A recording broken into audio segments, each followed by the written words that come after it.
মোহাম্মদপুরের জেনেভা ক্যাম্পে ভোর রাতে এবং সকালবেলায় কিছু সংঘর্ষ হয়।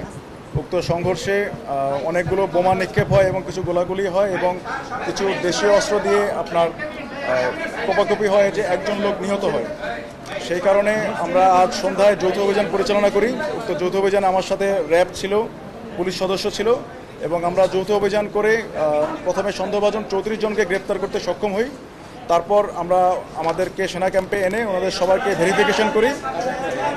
আমরা মূলত বিভিন্ন সিসিটিভি ফুটেজ এবং আজকে সারাদিনের বিভিন্ন মিডিয়া কাভারেজ দেখে আমরা প্রায় 13 থেকে 14 জনকে আজকের এবং গতকালকের ঘটনায় শনাক্ত করতে সক্ষম হই এবং ফাইনালি আমরা ওই 14 জনকে গ্রেপ্তার দেখাচ্ছি এবং বাকি যারা আছে তাদেরকে আমরা নির্দোষ হিসাবে পাই, বাকিদেরকে আমরা ছেড়ে দেই। এবং আজকে আমাদের যৌথ অভিযান আপনারা দেখতে পাচ্ছেন যে এই মারামারি সামগ্রীগুলো পাওয়া যায়, বিশেষ করে বিভিন্ন হেলমেট এবং বিভিন্ন দেশীয় অস্ত্র আমরা উদ্ধার করতে পারি।